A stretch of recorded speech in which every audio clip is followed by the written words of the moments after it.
Talent online current affairs ക്ലാസ്സിലേക്ക് സ്വാഗതം. ഇന്ന് നമ്മൾ ചർച്ച ചെയ്യുന്നത് മെയ് 24-25 തീയതികളിലെ ആനുകാലിക വിഷയങ്ങളാണ്. വരൂ ക്ലാസ്സിലേക്ക് കടക്കാം.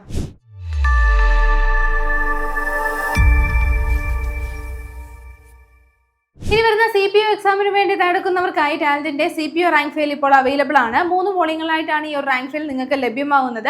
അപ്പോൾ ന്യൂ NCERT പാഠഭാഗങ്ങളൊക്കെ ഉൾപ്പെടുത്തിയിട്ടാണ് ഈ ഒരു റാങ്ക് ഫയൽ തയ്യാറാക്കിയിട്ടുള്ളത്.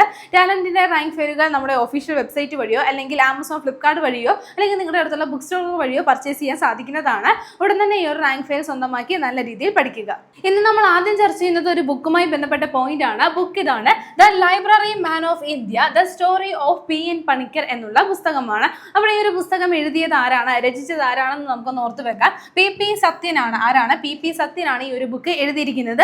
ബുക്കിന്റെ പേരെന്താണ്? The library man of India, the story of PN Panicker എന്നുള്ളതാണ്.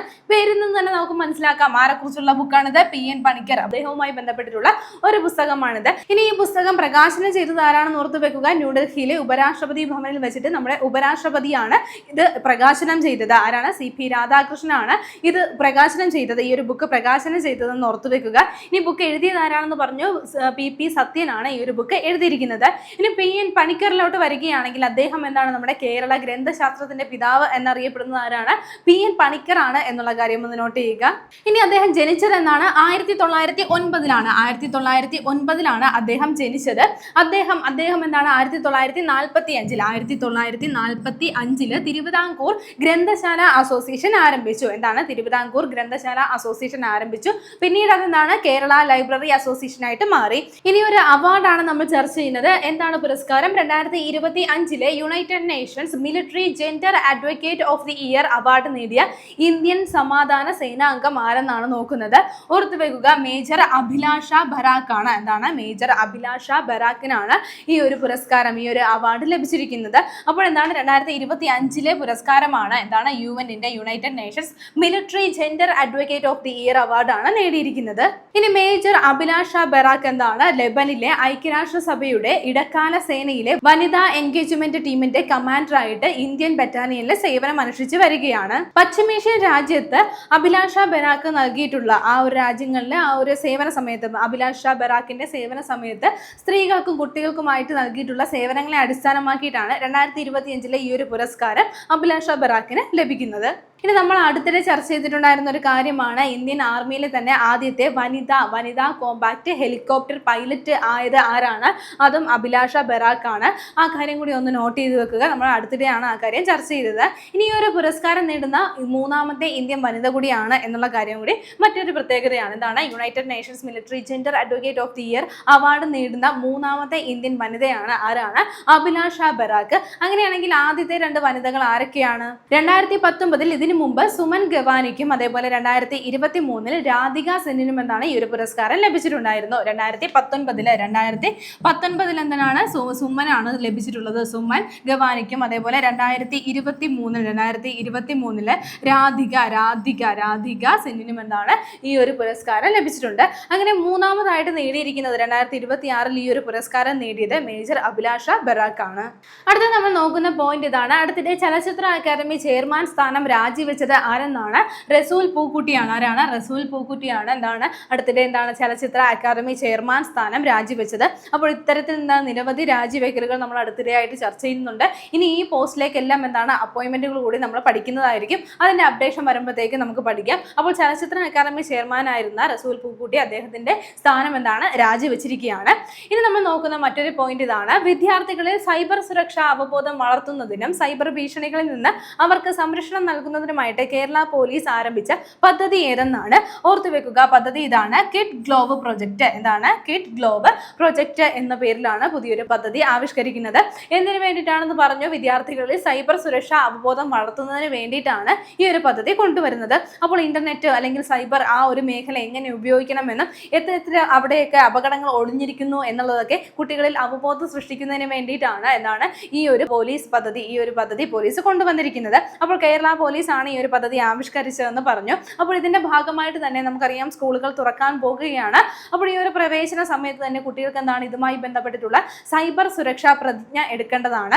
അത്തരത്തിൽ എന്താണ് പ്രതിജ്ഞയൊക്കെ ആവിഷ്കരിക്കുന്നുണ്ട്. അതുമൊക്കെ ഈ ഒരു പദ്ധതിയുടെ ഭാഗമാണ്. അപ്പോൾ പദ്ധതിയുടെ പേരെന്താണെന്ന് ഓർത്ത് വെക്കുക. കിഡ് ഗ്ലോവ് പ്രൊജക്ട് എന്നാണ് പദ്ധതിക്ക് പേര് നൽകിയിരിക്കുന്നത്. പദ്ധതി ആരംഭിക്കുന്നത് എന്താണ്? കേരള പോലീസ് ആണെന്ന് ഓർത്ത് വെക്കുക. സൈബർ ക്രൈമുമായി ബന്ധപ്പെട്ട് കുട്ടികളിൽ അവബോധം സൃഷ്ടിക്കുന്നതിനുള്ള പദ്ധതിയാണിത്. ഇനി മറ്റൊരു പദ്ധതിയാണ് നമ്മൾ നോക്കുന്നത്. പദ്ധതി ഇതാണ്, ഓപ്പറേഷൻ തൂഫാൻ. ഇതാണ് operation Toofan the narco hunt എന്നുള്ളതാണ് പദ്ധതിയുടെ പേര്. അപ്പൊ പേരിൽ നിന്ന് തന്നെ നമുക്ക് മനസ്സിലാക്കാം എന്താണ് നാർക്കോ ഹണ്ട് എന്നുള്ള വാക്ക് ഇവിടെ വന്നിട്ടുണ്ട്. എന്തിനു വേണ്ടിയിട്ടുള്ള പദ്ധതിയാണ്? നമ്മുടെ സംസ്ഥാനത്തെ ലഹരി വ്യാപനം തുടച്ചു നീക്കുക എന്നുള്ള ലക്ഷ്യത്തോടു കൂടി ആരംഭിക്കുന്ന ഒരു പദ്ധതിയാണ് operation Toofan the narco hunt. Operation Toofan എന്താണ്? ദ നാർക്കോ ഹണ്ട് എന്നുള്ളതാണ് പദ്ധതിക്ക് നൽകിയിരിക്കുന്ന പേര്. ഇനി ഒരു പദ്ധതി ആരാണ് പ്രഖ്യാപിച്ചിരിക്കുന്നതെന്ന് കൂടി ഓർത്തു വെക്കുക. നമ്മുടെ നിലവിലെ ആഭ്യന്തരമന്ത്രിയായിട്ടുള്ള രമേശ് ചെന്നിത്തലയാണ് ഈ ഒരു പദ്ധതി പ്രഖ്യാപിച്ചിരിക്കുന്നത്. അപ്പോൾ നമ്മുടെ മന്ത്രി, ഇപ്പോഴത്തെ ആഭ്യന്തരമന്ത്രി ആരാണെന്ന് ഓർത്തു വെക്കുക, രമേശ് ചെന്നിത്തലയാണ്. അപ്പോൾ ഓരോ മന്ത്രിമാരുടെ, നമ്മുടെ പുതിയ നിയമസഭ വന്നു, അതുമായി ബന്ധപ്പെട്ട മന്ത്രിമാർ പുതിയത് വന്നു, അവരുടെ വകുപ്പുകളും ഒക്കെ വന്നിട്ടുണ്ട്.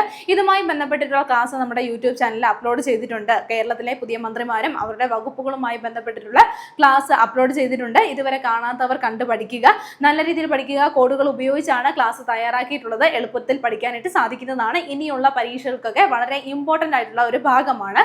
അപ്പോൾ ഓർത്തു വെക്കുക, നമ്മൾ നോക്കിയത് ഇവിടെ ഒരു പദ്ധതിയാണ്, ഓപ്പറേഷൻ തൂഫാൻ എന്നുള്ള പദ്ധതിയാണ്. ദി നാർക്കോ ഹണ്ട് എന്നുള്ള ഈ ഒരു പദ്ധതി സംസ്ഥാനത്തെ ലഹരി വ്യാപനം തടയുക അല്ലെങ്കിൽ തുടച്ചു നീക്കുക എന്നുള്ള ലക്ഷ്യത്തോടു കൂടിയിട്ടാണ് ഈ ഒരു പദ്ധതി പ്രഖ്യാപിച്ചിരിക്കുന്നത്. പദ്ധതി പ്രഖ്യാപിച്ചത് രമേശ് ചെന്നിത്തലയാണ്. അദ്ദേഹം ആഭ്യന്തര വകുപ്പ് കൈകാര്യം ചെയ്യുന്ന രമേശ് ചെന്നിത്തലയാണ് പദ്ധതി പ്രഖ്യാപിച്ചത്. ഇനി ടാലന്റിന്റെ ഒരു ബെസ്റ്റ് ഓഫറാണ് നിങ്ങളോട് പറയാനുള്ളത്. ഇനി വരുന്ന LP UP അസിസ്റ്റന്റ് എക്സാമിന് വേണ്ടി തയ്യാറെടുക്കുന്നവർക്കായി ടാലന്റിന്റെ LP UP assistant rank fair ലഭ്യമാണ്.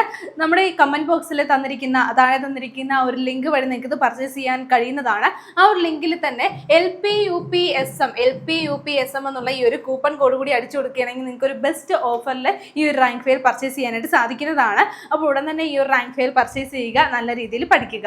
അടുത്ത നമ്മൾ നോക്കുന്ന പോയിന്റ് ഇതാണ്. അടുത്തിടെ സംസ്ഥാനത്തെ മുഴുവൻ മദ്രസകളിലും ദേശീയ ഗീതം ആലപിക്കുന്നത് നിർബന്ധമാക്കിയ സംസ്ഥാനം ഏതെന്നാണ്? ഓർത്തു വെക്കുക, പശ്ചിമ ബംഗാളാണ് ഇങ്ങനെ ഒരു കണ്ടീഷൻ കൊണ്ടുവന്നിരിക്കുന്നത്. എന്താണ്? പശ്ചിമ ബംഗാളിലെ എല്ലാ മദ്രസകളിലും എന്താണ്? ദേശീയ ഗീതം വന്ദേ മാതരം ആലപിക്കണം എന്നുള്ളത് നിർബന്ധമാക്കിയിരിക്കുകയാണ്. ഇതിനു മുമ്പ് പശ്ചിമ ബംഗാളിലെ എല്ലാ സ്കൂളുകളിലും ഇത്തരത്തിൽ എന്താണ്? വന്ദേ മാതരം നിർബന്ധമാക്കിയിരുന്നു. ഈ ഒരു ദേശീയ ഗീതം എന്താണ്? നിർബന്ധമാക്കിയിരുന്നു. അതിനുശേഷമാണ് ഇപ്പോൾ അടുത്ത ഒരു പ്രഖ്യാപനം വന്നിരിക്കുന്നത്. എല്ലാ മദ്രസകളിലും, അതായത് എയ്ഡഡ് ആയിക്കോട്ടെ അൺഎയ്ഡഡ് ആയിക്കോട്ടെ, എല്ലാ മദ്രസകളിലും എന്താണ്? ഇനി ദേശീയ ഗീതം ആലപിക്കണം എന്നുള്ളത് നിർബന്ധമാക്കിയിരിക്കുകയാണ്. ഇനി പശ്ചിമ ബംഗാളിലെ പുതിയ മുഖ്യമന്ത്രിയായിരുന്നു വന്നിട്ടുണ്ടായിരുന്നത്. ആരാണ് പശ്ചിമ ബംഗാളിന്റെ മുഖ്യമന്ത്രി എന്ന് നമുക്കറിയാം. എന്താണ്? സുവേന്ദു അധികാരിയാണ് പശ്ചിമ ബംഗാളിന്റെ പുതിയ മുഖ്യമന്ത്രി. ഓക്കെ, ഇനി അടുത്ത നമുക്ക് നോക്കാനുള്ള പോയിന്റ് ഇതാണ്. ഇറ്റലിയിലെ റോമിൽ വെച്ച് FAO, അതായത് നമ്മുടെ എന്താണ് food and agriculture organisation director ജനറലായ ക്യൂ ഡോങ്യുവിന് പ്രധാനമന്ത്രി നരേന്ദ്രമോദി സമ്മാനിച്ച കേരളത്തിൽ നിന്നുള്ള തനത് കാർഷിക ഉൽപ്പന്നം ഏതെന്നാണ്? ഓർത്തു വെക്കുക, പാലക്കാടൻ ചുവന്ന മട്ടയരിയാണ് നൽകിയത്. എന്താണ്? പാലക്കാടൻ ചുവന്ന മട്ടയരിയാണ് നൽകിയത്. അപ്പോൾ ഇതോടൊപ്പം ഇത്തരത്തിലുള്ള ധാന്യങ്ങളൊക്കെ നൽകിയിട്ടുണ്ടായിരുന്നു. അതിൽ ഇമ്പോർട്ടന്റ് നമുക്ക് പഠിക്കേണ്ടത് എന്താണ്? കേരളത്തിൽ നിന്നുള്ള കാർഷിക ഉൽപ്പന്നം ഏതാണ്? ആ ഒരു തനത് കാർഷിക ഉൽപ്പന്നം ഇതിൽ ഉൾപ്പെട്ടിട്ടുണ്ട്. അത് ഏതെന്നാണ് നമുക്ക് പഠിക്കാനുള്ളത്? ഓർത്തു വെക്കുക, പാലക്കാടൻ ചുവന്ന മട്ടയരിയും എന്താണ് അദ്ദേഹം സമ്മാനമായിട്ട് നൽകിയിട്ടുണ്ടായിരുന്നു. അപ്പോൾ ഓർത്ത് വെക്കുക എന്നാണ് ഫുഡ് ആൻഡ് അഗ്രികൾച്ചർ ഓർഗനൈസേഷന്റെ ഡയറക്ടർ ജനറലായ ആർക്കാണ് നൽകിയത്? ക്യൂ ഡോങ്യുവിന് പ്രധാനമന്ത്രി നരേന്ദ്രമോദി സമ്മാനിച്ച കേരളത്തിൽ നിന്നുള്ള തനത് കാർഷിക ഉൽപ്പന്നമാണ് നമ്മൾ നോക്കിയത്. അതേതാണ്? പാലക്കാടൻ ചുവന്ന മട്ട അരിയാണ്. അപ്പോൾ ഇതോടൊപ്പം പല ധാന്യങ്ങളും നൽകിയിരുന്നു. നമുക്ക് പഠിക്കേണ്ടത് എന്താണ്? കേരളത്തിൽ നിന്ന് നൽകിയത് ഏതാണോ എന്നുള്ളതാണ്. ഇനി ഇവിടെ തന്നെ നമുക്ക് മനസ്സിലാക്കാം എന്താണ്? FAOയുടെ ഫുഡ് ആൻഡ് അഗ്രികൾച്ചർ ഓർഗനൈസേഷന്റെ ഡയറക്ടർ ജനറൽ ആരാണ്? എന്താണ്? ക്യൂ ഡോങ്യു ആണെന്ന് ഓർത്തു വെക്കുക. ഇനി എന്താണ്? ഈ ഒരു സംഘടനയുടെ തന്നെ പരമോന്നത ബഹുമതി അടുത്തിടെ ആർക്ക് ലഭിച്ചിരുന്നു? നമ്മുടെ പ്രധാനമന്ത്രിക്ക് ലഭിച്ചിട്ടുണ്ടായിരുന്ന FAO അഗ്രിക്കോള എന്നുള്ള ഈ ഒരു പുരസ്കാരം, ഒരു അവാർഡ് ലഭിച്ചിട്ടുണ്ടായിരുന്നു. അത് നമ്മൾ ഡിസ്കസ് ചെയ്തതാണ്. ഓക്കെ, അപ്പോൾ ഈ ഒരു അരി ഇനം ഏതാണെന്ന് ഓർത്ത് വെക്കുക, പാലക്കാടൻ ചുവന്ന മട്ടയരിയാണ്. അതൊന്ന് പ്രത്യേകം നോട്ട് ചെയ്യുക. ഇനി നമുക്ക് നോക്കാനുള്ളത് ഒരു സ്പേസ് മിഷൻ ആണ്. അപ്പോൾ അത് എന്താണെന്ന് ഓർത്ത് വെക്കുക, ഷെൻഷോ 23. എന്താണ്? ഷെൻഷോ 23 എന്നുള്ള ഈ ഒരു സ്പേസ് മിഷനാണ്. അപ്പോൾ 2026 മെയ്യിൽ ഷെൻഷോ 23 വിക്ഷേപിച്ച രാജ്യം ഏതാണ്? ചൈനയാണ് ഈ ഒരു ദൗത്യം വിക്ഷേപിച്ചിരിക്കുന്നത്. ഓർത്തു വെക്കുക, ഷെൻഷോ 23 എന്നുള്ള ഈ ഒരു ദൗത്യം വിക്ഷേപിച്ച രാജ്യം ഏതാണ്? ചൈനയാണ്. 2026 മെയ്യിലാണ് വിക്ഷേപിച്ചത് എന്നുള്ള കാര്യം പ്രത്യേകം നോട്ട് ചെയ്യുക. 2030 മനുഷ്യനെ ചന്ദ്രനിൽ എത്തിക്കുക എന്നുള്ള ചൈനയുടെ പരിശ്രമങ്ങളുടെ ഭാഗമായിട്ടാണ് ഇപ്പോൾ ഈ ഒരു വിക്ഷേപണം നടന്നിരിക്കുന്നത്.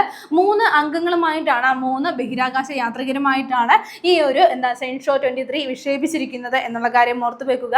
എന്നാണ് വിക്ഷേപിച്ചത്? 2026 2026 മെയ് 24 വിക്ഷേപിച്ചിരിക്കുന്നത്. ഇനി വിക്ഷേപണം നടന്നത് എവിടെ വെച്ചാണെന്ന് കൂടി ഒന്ന് ഓർത്തു വെക്കുക. ഗോബി മരുഭൂമിയിൽ വെച്ചാണ്. എന്താണ്? ഗോബി മരുഭൂമിയിലെ ജിയുക്വാൻ ജിയുക്വാൻ എന്നുള്ള ജിയുക്വാൻ എന്താണ് ലോഞ്ച് സെന്ററിൽ വെച്ചിട്ടാണ്. അവിടെ നിന്നാണ് ഈ ഒരു മിഷൻ എന്താണ് വിക്ഷേപിച്ചത്. ഈ ഒരു ദൗത്യത്തിന്റെ ഭാഗമായിട്ട് 3 പേരാണ് യാത്രികരായിട്ട് വന്നതെന്ന് നമ്മൾ പറഞ്ഞു. അപ്പോൾ ആ 3 പേര് ആരൊക്കെയാണെന്ന് കൂടി ഓർത്തു വെക്കുക. അതിൽ ആദ്യത്തെ വ്യക്തിയാണ് ഹോങ്കോങ്ങിൽ നിന്നുള്ള ലീ ജിയായിങ്. ആരാണ്? ലീ ജിയായിങ് ആണ്. ഓർത്തു വെക്കുക. എന്താണ്? ലീ ജിയായിങ് ആണ്. ലീ ജിയായിങ് ആണ്. ഒന്നാമത്തെ വ്യക്തി എന്താണ്? ഹോങ്കോങ്ങിൽ നിന്നുള്ള വ്യക്തിയാണെന്ന് നമ്മൾ പറഞ്ഞു. മറ്റൊരു വ്യക്തിയാണ് ബഹിരാകാശ എഞ്ചിനീയർ ആയിട്ടുള്ള ഷു യാങ് ഷു. എന്താണ്? ഓർത്തു വെക്കുക. അടുത്ത വ്യക്തിയുടെ പേര് പറയാണ് ഷു യാങ് ഷു എന്നുള്ളതാണ് അടുത്ത ഒരു വ്യക്തി. ഇനി മൂന്നാമത്തെ വ്യക്തി ആരാണെന്ന് ഓർത്തു വെക്കാം. ഷാങ് ഷിയു വാങ് ആണ്. ആരാണ്? ഷാൻ ഷിയു വാങ് ആണ്. ഓർത്തു വെക്കുക. Shang see you. ഓർത്തു വെക്കുക. ഷിയു വാൻ ആണെന്താണ് മൂന്നാമത്തെ വ്യക്തി. അപ്പോൾ ഈ 3 പേരാണെന്താണ് ഈ ഒരു ദൗത്യത്തിന്റെ ഭാഗമായിട്ട് പോയിരിക്കുന്നത്. ഈ ഒരു ദൗത്യം ബഹിരാകാശത്ത് എത്തുന്നതോടുകൂടി ഹോങ്കോങ്ങിൽ നിന്ന് ബഹിരാകാശത്ത് എത്തുന്ന ആദ്യത്തെ വ്യക്തിയായിട്ട് മാറും ലീ ജിയായിങ് എന്നുള്ള കാര്യം ഒന്ന് നോട്ട് ചെയ്യുക. അപ്പോൾ നമ്മൾ നോക്കിയ ദൗത്യം ഏതാണ്? ഷെൻഷോ 23 എന്നുള്ള ദൗത്യമാണ്. ഏത് രാജ്യമാണ് വിക്ഷേപിച്ചത്? ചൈനയാണ് വിക്ഷേപിച്ചത്. 3 യാത്രികരാണെന്ന് പറഞ്ഞു. അവരുടെ പേര് നമ്മൾ പറഞ്ഞു. ഇനി എവിടെ നിന്നാണ് വിക്ഷേപിച്ചത്? ഗോബി. ഓർത്തു വെക്കുക. ഗോബി മരുഭൂമിയിലെ ജിയുക്വാൻ എന്നുള്ള ഈ ഒരു ലോഞ്ച് സെന്ററിൽ നിന്നാണ് വിക്ഷേപിച്ചിരിക്കുന്നത്. എന്നാണ് വിക്ഷേപിച്ചത്? 2023 മെയ് 24 വിക്ഷേപിച്ചത്. ഇനി മറ്റൊരു പുരസ്കാരമാണ് നമ്മൾ ചർച്ച ചെയ്യുന്നത്. 2026 AIAA ഗോദാർത്ത് അസ്ട്രോനോട്ടിക്സ് അവാർഡ് ലഭിച്ച ഇന്ത്യൻ ബഹിരാകാശ ദൗത്യം ഏതെന്നാണ്? ഓർത്തു വെക്കുക. ചന്ദ്രയാൻ 3 ആണ്. ചന്ദ്രയാൻ 3ക്ക് എന്താണ് മറ്റൊരു അവാർഡ് കൂടി ലഭിച്ചിരിക്കുകയാണ്. എന്താണ്? 2026 AIAA ഗോദാർത്ത് അസ്ട്രോനോട്ടിക്സ് അവാർഡാണ് ലഭിച്ചിരിക്കുന്നത്. അപ്പോൾ ഈ ഒരു അവാർഡ് നൽകുന്നത് American institute of aeronautics and astronautics ആണ് ഈ ഒരു അവാർഡ് നൽകുന്നത്. ഈ ഒരു അവാർഡ് ഏറ്റുവാങ്ങിയത് അമേരിക്കയിലെ ഇന്ത്യൻ അംബാസഡർ ആയിട്ടുള്ള വിനയ് ക്വാദ്രയാണ് അവാർഡ് ഏറ്റുവാങ്ങിയത്. അപ്പോൾ 2026 ഈ ഒരു പുരസ്കാരമാണ് ലഭിച്ച ഇന്ത്യൻ ബഹിരാകാശ ദൗത്യം ഏതാണ്? ചന്ദ്രയാൻ 3 ആണെന്നുള്ള കാര്യം ഒന്ന് നോട്ട് ചെയ്യുക. ഇനി നമ്മൾ പറഞ്ഞു എന്താണ്? AIAA അതായത് American institute of aeronautics and astronautics എന്നുള്ള ഈ ഒരു ഇൻസ്റ്റിറ്റ്യൂട്ടിന്റെ പരമോന്നത അവാർഡ് കൂടിയാണ്. അതൊന്ന് പ്രത്യേകം നോട്ട് ചെയ്യുക. ഇനി എന്നാണ് മിഷൻ ലോഞ്ച് ചെയ്തത്? ചന്ദ്രയാൻ 3 എന്നുള്ള ഈ ഒരു മിഷൻ ലോഞ്ച് ചെയ്തത് എന്നാണ്? 2023 നമുക്കറിയാം 2023 ജൂലൈ 14 മിഷൻ ലോഞ്ച് ചെയ്തത്. LVM3 M4 എന്നുള്ളതായിരുന്നു ലോഞ്ചിങ് വെഹിക്കിൾ. ഇനി എന്നാണ് ചന്ദ്രനിൽ ലാൻഡ് ചെയ്തത്? 2023 ഓഗസ്റ്റ് 23 ലോഞ്ച് ചെയ്തത്. ഈ ഒരു ദിവസമാണ് നമ്മൾ എന്താണ് ബഹിരാകാശ ദിവസമായിട്ട് നമ്മൾ ആചരിക്കുന്നത്. ഇനി എവിടെയാണ് ആ ഒരു ലോഞ്ച് ആ ഒരു പോയിന്റിനെ, ചന്ദ്രനിലെ ആ ഒരു പോയിന്റിനെ നമ്മൾ പറയുന്നത് എന്താണ്? ശിവശക്തി പോയിന്റ് എന്നാണ് ആ ഒരു സ്ഥലത്തെ നമ്മൾ പറയുന്നത്. അപ്പോൾ നമ്മൾ നോക്കിയത് ചന്ദ്രയാൻ 3ക്ക് ലഭിച്ചിട്ടുള്ള മറ്റൊരു അവാർഡാണ് നോക്കിയത്. 2026 AIAA ഗോദാർത്ത് അസ്ട്രോനോട്ടിക്സ് അവാർഡ് ലഭിച്ച ഇന്ത്യൻ ബഹിരാകാശ ദൗത്യം ഏതാണ്? ചന്ദ്രയാൻ 3 ആണ്. ഇനി ചന്ദ്രയാൻ 3യുമായി ബന്ധപ്പെട്ട മറ്റൊരു പോയിന്റ് ആണ് നമ്മൾ നോക്കുന്നത്. ചന്ദ്രന്റെ ഉപരിതലത്തിൽ ഏതാനും സെന്റിമീറ്ററുകൾക്കുള്ളിൽ തന്നെ 2 വ്യത്യസ്ത പാളികൾ ഉണ്ടെന്ന് കണ്ടെത്താൻ സഹായിച്ച ചന്ദ്രയാൻ 3 ഉപകരണം ഏതെന്നാണ് നോക്കുന്നത്. അപ്പോൾ ഓർത്തു വെക്കുക, ചാസ്തെ എന്നുള്ളതാണ്. അപ്പോൾ നമ്മൾ നിരവധി തവണ ചർച്ച ചെയ്തതാണ്. ചന്ദ്രയാൻ 3യുമായി ബന്ധപ്പെട്ടിട്ടുള്ള അതിന്റെ പാർട്സുകളും പേലോഡുകളും എല്ലാം നമ്മൾ നോക്കിയതാണ്. അതിലൊരു ഇമ്പോർട്ടന്റ് പാർട്ടായിരുന്നു എന്താണ്? ചാസ്തെ എന്നുള്ളത്. അതിന്റെ ഫുൾ ഫോം എന്താണ്? ചന്ദ്ര സർഫേസ് തെർമോഫിസിക്കൽ എക്സ്പെരിമെന്റ് എന്നുള്ളതാണ്. അതിൽ നിന്ന് തന്നെ നമുക്ക് മനസ്സിലാക്കാനായിട്ട് സാധിക്കും ചന്ദ്രോപരിതലത്തിലെ താപവിതരണവുമായി ബന്ധപ്പെട്ടിട്ടുള്ള പരീക്ഷണങ്ങളൊക്കെ നടത്തുവാൻ വേണ്ടിയിട്ടുള്ള ഒരു ഉപകരണമാണ് എന്താണ്? ചാസ്തെ എന്നുള്ളത്. അപ്പോൾ ഇതിന്റെ ഭാഗമായിട്ട് തന്നെ ഒരു കണ്ടെത്തൽ വന്നിരിക്കുകയാണ്. ചന്ദ്രന്റെ ഉപരിതലത്തിൽ ഏതാനും ഏതാനും സെന്റിമീറ്ററുകൾക്കുള്ളിൽ തന്നെ 2 വ്യത്യസ്ത പാളികൾ ഉണ്ടെന്നുള്ള കണ്ടെത്തലിന് ശാസ്ത്രജ്ഞരെ സഹായിച്ച ഒരു ഉപകരണമാണ് എന്താണ് ശാസ്ത എന്നുള്ളത്. തിരുവനന്തപുരത്തെ വിക്രം സാരാഭായ് സ്പേസ് സെന്ററും അതേപോലെ PRL-ഉം ചേർന്ന് എന്താണ് സഹകരണത്തോടെ വിക്രം സാരാഭായ് സ്പേസ് സെന്ററിനെയും അതേപോലെ PRL-ന്റെയും സഹകരണത്തോടെ വികസിപ്പിച്ച ഒരു ഉപഗ്രഹമായിരുന്നു എന്താണ് ശാസ്ത എന്നുള്ളത്. അപ്പോൾ ആ ഒരു കണ്ടെത്തലിന് സഹായിച്ചിട്ടുള്ള ചന്ദ്രന്റെ ഉപരിതലത്തിലെ ഏതാനും സെന്റിമീറ്ററുകൾക്കുള്ളിൽ തന്നെ 2 വ്യത്യസ്ത പാളികൾ ഉണ്ടെന്നുള്ള ഈ ഒരു കണ്ടെത്തലിന് സഹായിച്ച ചന്ദ്രയാൻ 3-യിലെ ഉപകരണം ഏതാണെന്ന് നോട്ട് ചെയ്യുക, ശാസ്തയാണ്. ഇനി സ്പോർട്സുമായി ബന്ധപ്പെട്ട പോയിന്റ് നമുക്ക് നോക്കാം. 2025-26 ജർമ്മൻ കപ്പ് ജേതാക്കളായത് ആരാണെന്ന് ഓർത്തു വെക്കുക, ബയേൺ മ്യൂണിച്ച് ആണ്. ഏത് ടീമാണെന്ന് ഓർത്തു വെക്കുക, ബയേൺ മ്യൂണിച്ച് ആണെന്നാണ് ഈ ഒരു നേട്ടം കൈവരിച്ചിരിക്കുന്നത്. 2025-26 ജർമ്മൻ കപ്പ് ജേതാക്കളായിട്ട് മാറിയിരിക്കുകയാണ്. ഫൈനലിൽ നിലവിലെ ചാമ്പ്യന്മാരായിട്ടുള്ള സ്റ്റുട്ട്ഗാർട്ടിനെയാണ് അവർ പരാജയപ്പെടുത്തിയത്. 21ാം തവണയാണ് എന്താണ് ജർമ്മൻ കപ്പ് എന്താണ് ബയേൺ മ്യൂണിച്ച് നേടുന്നത് എന്നുള്ള കാര്യം കൂടി ഒന്ന് നോട്ട് ചെയ്യുക. എന്താണ് ബയേൺ മ്യൂണിച്ച് എന്താണ് 21ാം തവണയാണ് ഈ ഒരു ജർമ്മൻ കപ്പ് നേടുന്നത്. അപ്പോൾ ഈ ഒരു സീസണിൽ തന്നെ ബുണ്ടസ്ലീഗ ജേതാക്കളായിട്ടും ആര് മാറിയിട്ടുണ്ടായിരുന്നു, ബയേൺ മ്യൂണിച്ച് മാറിയിട്ടുണ്ടായിരുന്നു. ഇതിലൂടെ അവർ എന്താണ് ഡൊമസ്റ്റിക് ഡബിൾ നേടിയിരിക്കുകയാണ്. അപ്പോൾ ഓർത്തു വെക്കുക, 2025-26 ജർമ്മൻ കപ്പ് ജേതാക്കളായ ടീം ഏതാണ്, ബയേൺ മ്യൂണിച്ച് ആണ്. അടുത്ത നമ്മൾ നോക്കുന്നത് 29ാമത് ദേശീയ സീനിയർ അത്ലറ്റിക്സ് ഫെഡറേഷൻ കപ്പ് 2026 പുരുഷ ലോങ് ജമ്പിൽ ഓർത്തു വെക്കുക, പുരുഷ ലോങ് ജമ്പിൽ സ്വർണം നേടിയത് ആരാണെന്ന് ഓർത്ത് വെക്കുക, മുരളി ശ്രീശങ്കർ ആണ് ഈ ഒരു നേട്ടം കൈവരിച്ചിരിക്കുന്നത്. അദ്ദേഹം എന്താണ് ഗോൾഡ് മെഡൽ നേടിയിരിക്കുകയാണ് ഈ ഒരു മത്സരത്തിൽ. എന്താണ് ദേശീയ സീനിയർ അത്ലറ്റിക്സ് ഫെഡറേഷൻ കപ്പ് 2026 ഈ ഒരു പുരുഷ ലോങ് ജമ്പ് മത്സരത്തിൽ സ്വർണം നേടിയിരിക്കുകയാണ്. 8.08 മീറ്റർ ചാടി കടന്നുകൊണ്ടാണ് അദ്ദേഹം ഈ ഒരു സ്വർണം നേടിയത് എന്നുള്ള കാര്യം കൂടി ഒന്ന് നോട്ട് ചെയ്യുക. അപ്പോൾ എന്താണ് പുരുഷ ലോങ് ജമ്പിലാണ് ഈ ഒരു സ്വർണ്ണ മെഡൽ അദ്ദേഹം കരസ്ഥമാക്കിയിരിക്കുന്നത്. അപ്പോൾ ഈ ഒരു നേട്ടത്തോടൊപ്പം തന്നെ നമുക്ക് മറ്റൊരു വസ്തുത കൂടി ഓർത്തു വെക്കാം. പുരുഷന്മാരുടെ 100 മീറ്റർ ഓട്ടത്തിലെ ദേശീയ റെക്കോർഡ് നേടിയിരിക്കുകയാണ് ആരാണ്, ഗുരീന്ദർ വീർ സിംഗ്. നമ്മൾ നേരത്തെയും ചർച്ച ചെയ്തിട്ടുള്ളതാണ്. ആരാണെന്ന് ഓർത്തു വെക്കുക, ഗുരീന്ദർ വീർ സിംഗ് ആണ്. ഓർത്തു വെക്കുക, എന്താണ് ഗുരീന്ദർ വീർ സിംഗ്. അപ്പോൾ അദ്ദേഹം ദേശീയ റെക്കോർഡ് നേടിയിരിക്കുകയാണ് പുരുഷന്മാരുടെ 100 മീറ്റർ ഓട്ടത്തിലാണ് എന്നുള്ള കാര്യം ഒന്ന് നോട്ട് ചെയ്യുക. അദ്ദേഹം 10.09 സെക്കൻഡുകൾ കൊണ്ടാണ് ഈ ഒരു നാഷണൽ റെക്കോർഡ് നേടിയത്. എത്രയാണെന്ന് ഓർത്ത് വെക്കുക, 10.09 സെക്കൻഡുകൾ കൊണ്ടാണ് 100 മീറ്റർ ഓടിക്കടന്നുകൊണ്ട് അദ്ദേഹം ഈ ഒരു നാഷണൽ റെക്കോർഡ് നേടിയിരിക്കുന്നത്. ഇനി മത്സരത്തിന്റെ വേദി എവിടെയാണെന്ന് കൂടി നമുക്കൊന്ന് നോട്ട് ചെയ്ത് വെക്കാം. അതായത് 29ാമത് ദേശീയ സീനിയർ അത്ലറ്റിക്സ് ഫെഡറേഷൻ കപ്പ് നടക്കുന്നത് എവിടെ വെച്ചാണ്, റാഞ്ചിയിൽ വെച്ചാണ് നടക്കുന്നത്. ജാർഖണ്ഡിലെ റാഞ്ചിയിൽ വെച്ചിട്ടാണ് ഈ ഒരു മത്സരം നടക്കുന്നത്. അടുത്ത നമ്മൾ നോക്കുന്ന പോയിന്റ് ഇതാണ്. IPL-ൽ ഏറ്റവും കൂടുതൽ തവണ ഡക്കായ ഇന്ത്യൻ താരം ആരെന്നാണ് ഓർത്തു വെക്കുക, രോഹിത് ശർമ്മയാണ്. എത്ര തവണയാണ്, 19 തവണയായിരിക്കുകയാണ്. IPL-ൽ ഏറ്റവും കൂടുതൽ തവണ ഡക്കായ ഇന്ത്യൻ താരമാണ്. അപ്പോൾ അദ്ദേഹം 19 തവണ ഇപ്പോഴെന്താണ് ഡക്കൗട്ട് ആയിരിക്കുകയാണ്. അപ്പോൾ ഈ ഒരു റെക്കോർഡ്, അതായത് 19 എന്നുള്ളത് ഗ്ലെൻ മാക്സ്വെല്ലും ഒരു IPL-ൽ ഏറ്റവും കൂടുതൽ തവണ ഡക്കായിട്ടുള്ള വ്യക്തിയാണ്. അദ്ദേഹവും എത്രയാണ്, 19 തവണയാണ് ഗ്ലെൻ മാക്സ്വെല്ലും ഡക്കൗട്ട് ആയിട്ടുള്ളത്. അപ്പോൾ അതേപോലെ ഇന്ത്യൻ താരമായിട്ട് മാറിയിരിക്കുകയാണ് ഈ ഒരു IPL-ൽ ഏറ്റവും കൂടുതൽ തവണ ഡക്കായ ഇന്ത്യൻ താരമാരാണ്, രോഹിത് ശർമ്മയാണ്. ഇനി ഡക്ക് എന്നുള്ള പദം കൊണ്ട് ക്രിക്കറ്റിൽ എന്താണ് ഉദ്ദേശിക്കുന്നത്, 0 റൺസ് നേടിക്കൊണ്ട് ഔട്ട് ആവുന്നതിനെയാണ് ഡക്ക് എന്നുകൊണ്ട് ഉദ്ദേശിക്കുന്നത്. അപ്പോൾ അത്തരത്തിൽ 19 തവണ ഡക്കായ ഇന്ത്യൻ താരം ആയിരിക്കുകയാണ് രോഹിത് ശർമ്മ. IPL-ൽ ഏറ്റവും കൂടുതൽ തവണ ഡക്കായ ഇന്ത്യൻ താരമാരാണ്, രോഹിത് ശർമ്മയാണ്. ഗ്ലെൻ മാക്സ്വെല്ലിന്റെ റെക്കോർഡിനൊപ്പമാണ് എത്തിയിരിക്കുന്നത്. ഇനി ഒരു വിയോഗമാണ് നമ്മൾ ചർച്ച ചെയ്യുന്നത്. 2026 മെയ്യിൽ അന്തരിച്ച ഫാസ്റ്റ് ഫുഡ് സംസ്കാരത്തിനെതിരെ സ്ലോ ഫുഡ് പ്രസ്ഥാനം സ്ഥാപിച്ച വ്യക്തി ആരെന്നാണ് ഓർത്തു വെക്കുക, കാർലോ പെട്രിനിയാണ്. അദ്ദേഹത്തിന്റെ പ്രത്യേകത എന്താണെന്ന് പറഞ്ഞു, ഫാസ്റ്റ് ഫുഡ് സംസ്കാരത്തിനെതിരായിട്ട് അദ്ദേഹം സ്ലോ ഫുഡ് പ്രസ്ഥാനം സ്ഥാപിച്ചതാണ്. 1986 ഇറ്റലിയിലെ റോമിൽ ആദ്യമായിട്ട് മക്ഡൊണാൾഡ് ഫാസ്റ്റ് ഫുഡ് സ്ഥാപിച്ചപ്പോഴത്തേക്കും ആ ഒരു ഫാസ്റ്റ് ഫുഡ് പ്രസ്ഥാനത്തിനെതിരായിട്ട്, ആ ഒരു സംസ്കാരത്തിനെതിരായിട്ട് സ്ലോ ഫുഡ് പ്രസ്ഥാനം ആരംഭിച്ച അല്ലെങ്കിൽ അങ്ങനെ ഒരു ആശയം മുന്നോട്ട് വെച്ച വ്യക്തിയാണ് ആരാണ്? കാർലോ പെട്രിനി എന്നുള്ള കാര്യം ഒന്ന് നോട്ട് ചെയ്യുക.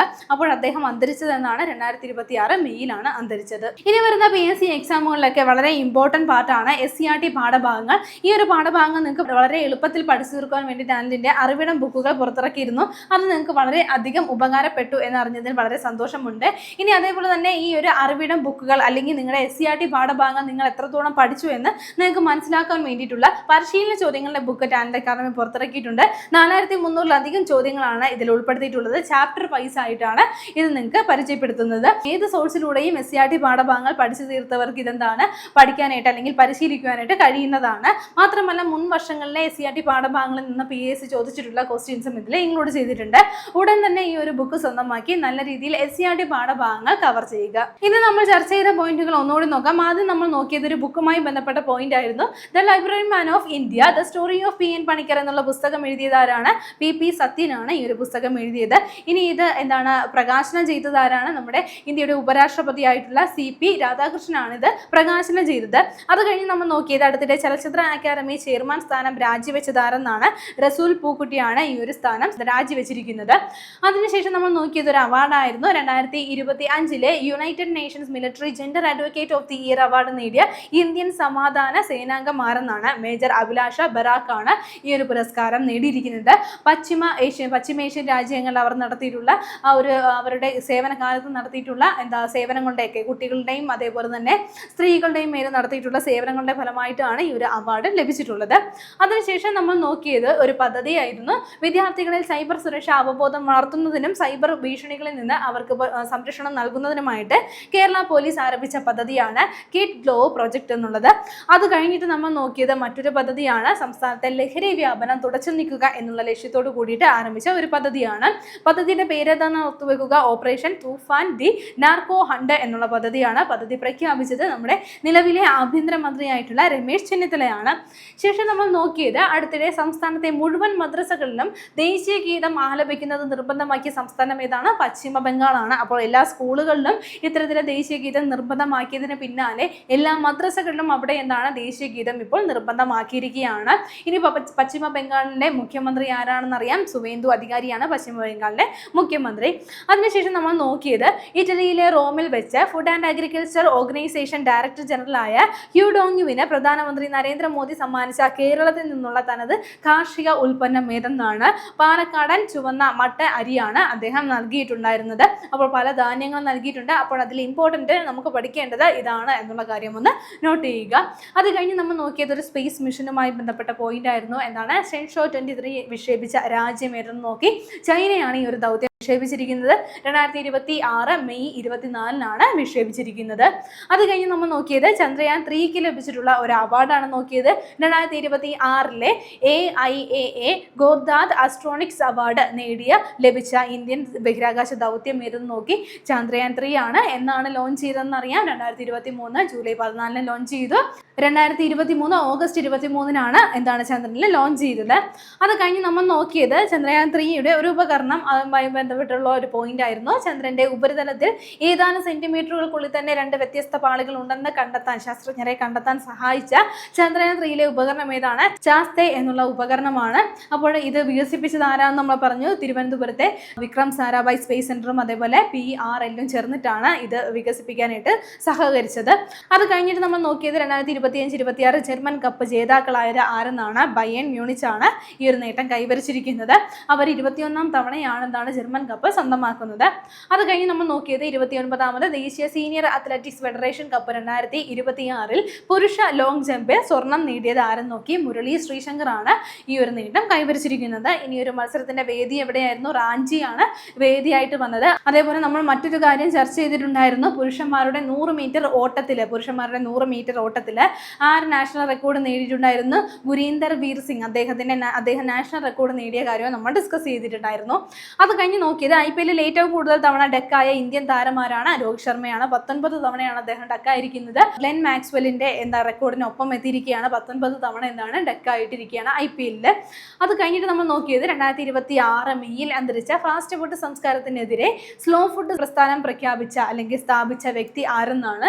ഓർത്തുവെക്കുക, കാർലോ പെട്രിനിയാണ്. അപ്പോൾ അദ്ദേഹമാണ് ഈ ഒരു ഫാസ്റ്റ് ഫുഡ് സംസ്കാരത്തിനെതിരായിട്ട് സ്ലോ ഫുഡ് പ്രസ്ഥാനം സ്ഥാപിച്ചത്. അദ്ദേഹം അന്തരിച്ചത് 2026 മെയ്യിലാണ്. ഇനി കഴിഞ്ഞ ക്ലാസ്സുമായി ബന്ധപ്പെട്ട 2 ചോദ്യങ്ങൾ നൽകുകയാണ്. ശരി ഉത്തരങ്ങൾ താഴെ കമന്റ് ചെയ്യുക. ആദ്യത്തെ ചോദ്യം ഇതാണ്: 16ാം നിയമസഭയുടെ സ്പീക്കറായി തിരഞ്ഞെടുക്കപ്പെട്ടത് ആരെന്നാണ് ചോദ്യം. Option A Thiruvanchoor Radhakrishnan, option B Shanimol Usman, option C G Sudhakaran, option D AC Moideen. അടുത്ത ചോദ്യം ഇതാണ്: കേരളത്തിലെ ആദ്യത്തെ AI വകുപ്പ് മന്ത്രിയായി ചുമതലയേറ്റത് ആരെന്നാണ്. Option A PK Basheer, option B PK Kunhalikutty, option C VD Satheesan, option D KM Shaji. ശരി ഉത്തരങ്ങൾ താഴെ കമന്റ് ചെയ്യുക. ഇനി കഴിഞ്ഞ ക്ലാസ്സിൽ നൽകിയിരുന്ന ചോദ്യങ്ങളുടെ ഉത്തരങ്ങൾ ചർച്ച ചെയ്യാം. ആദ്യത്തെ ചോദ്യം ഇതായിരുന്നു: 2026 മെയ്യിൽ ഏത് അന്താരാഷ്ട്ര സംഘടനയുടെ പരമോന്നത ബഹുമതിയാണ് പ്രധാനമന്ത്രി നരേന്ദ്രമോദിക്ക് ലഭിച്ചതെന്നാണ് ചോദിച്ചത്. അപ്പോൾ നമ്മൾ ഇന്നും ഡിസ്കസ് ചെയ്തു. ഏതാണെന്ന് ഓർത്ത് വെക്കുക, FAO-യുടെയാണ്, ഫുഡ് ആൻഡ് അഗ്രികൾച്ചർ ഓർഗനൈസേഷന്റെ പരമോന്നത ബഹുമതിയാണ് അദ്ദേഹത്തിന് ലഭിച്ചിട്ടുണ്ടായിരുന്നത്. അത് കഴിഞ്ഞിട്ട് നമ്മൾ നോക്കിയത് 2026 ഇന്റർനാഷണൽ ബുക്കർ പ്രൈസ് നേടിയ പുസ്തകം ഏതെന്നാണ്. ശരിയുത്തരം ഏതാണ്? ഓപ്ഷൻ ബി ആണ്, തായ്വാൻ ട്രാവലോഗ് എന്നുള്ള ഈ ഒരു രചനയ്ക്കാണ് ഈ ഒരു ഇന്റർനാഷണൽ ബുക്കർ പ്രൈസ് ലഭിച്ചിട്ടുള്ളത്. ഇന്ന് നമ്മൾ ചർച്ച ചെയ്ത പോയിന്റുകൾ നിങ്ങൾക്ക് എല്ലാവർക്കും മനസ്സിലായി കാണുമെന്ന് വിശ്വസിക്കുന്നു. നന്നായി പഠിക്കുക, നന്നായി മുന്നേറുക. മറ്റൊരു ക്ലാസ്സുമായി വീണ്ടും കാണാം.